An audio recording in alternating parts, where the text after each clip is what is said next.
So as you know, the typology of a house in Rajasthan is that of a central courtyard which forms the core of the house, which further is surrounded by rooms which demarcates the periphery, as well as it protects the inhabitants from the extreme climatic conditions. Moving on, earlier days, there was no concept, 50-60 years back, there was no concept of a toilet which ever came into existence.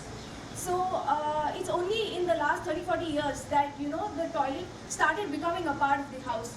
And now we've reached to a point where not only each house, but each room is attached with a bathroom.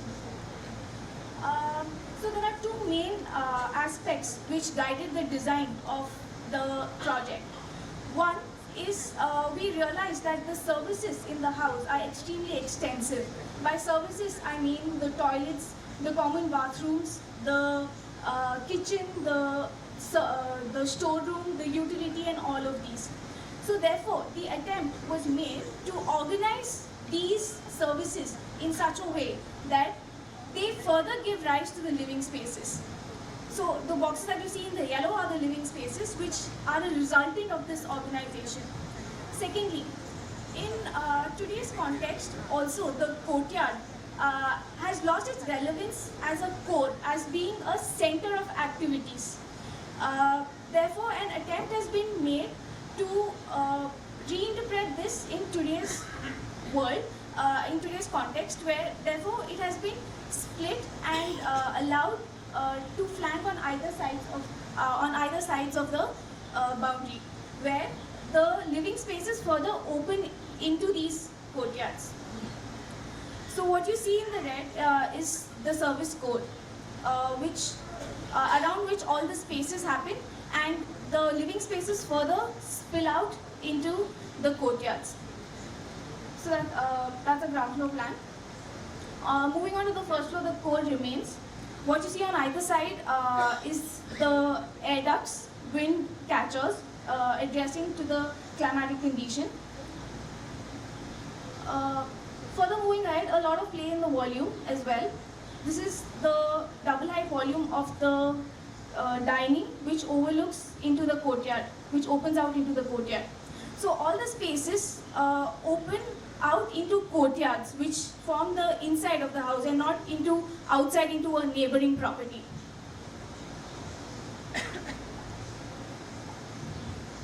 Further, so this entire house is enveloped with a stone wall, which is made out of Toramangra, which is a locally available material.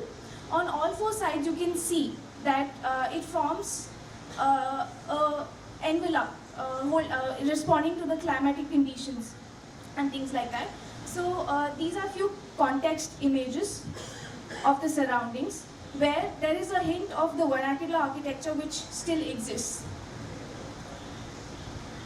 So the stone, which was also used in the construction, in the foundation as well.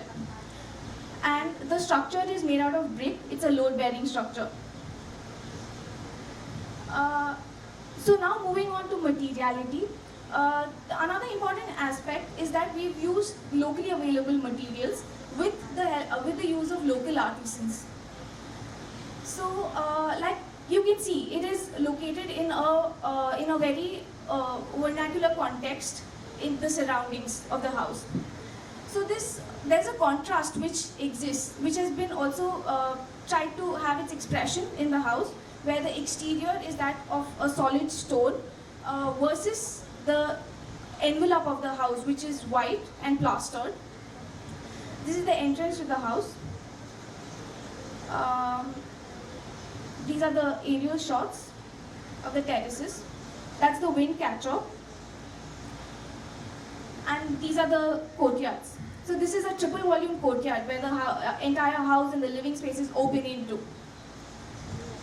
Coming to the insides, there's a contrast in terms of the materials that is used. It is a mirror polished marble which is being used, and it provides a seamless surface, and the space flows through and through. Also, the white walls help nuances of light that take place throughout the day. So, so therefore, this is an attempt to create or recreate, keeping the vernacular ideologies, but in addressing the contemporary needs and aspirations of the client.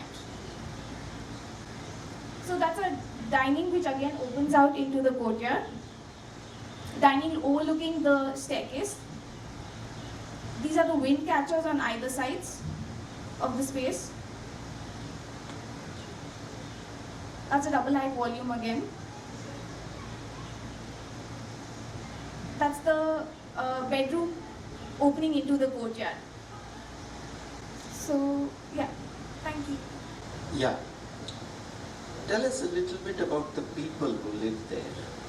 Okay, so the clients are a normal middle class family. The owner is into the marble business himself, and their need was very very basic, that like any other client who. No, so how many members of There are 5 members. It's a nuclear family: husband, wife, and 3 kids. And they keep the doors closed or open? Bedroom doors? Bedroom doors are obviously in the night, it's closed, but generally they are quite open. So they are not very shy people. No. As in, when it comes to They are privacy. social. Yeah. Yes, social. They're very social. And when they cook, does the smell go through the whole house? No. The kitchen goes to the courtyard. I see. So Yeah, it you opens don't up get, into the you courtyard. don't get the smell of food in the house. I wouldn't say so. Is there a lot of dust there? Dust is an issue. So But is it difficult to keep the house clean? I would say as How much many as it is to times a maintain day? any other house. No. I think it's different. It's a very different house. I'm a little bit intrigued by the degree to which it becomes an object rather than an extension of one's life. Extension of? One's life. Okay.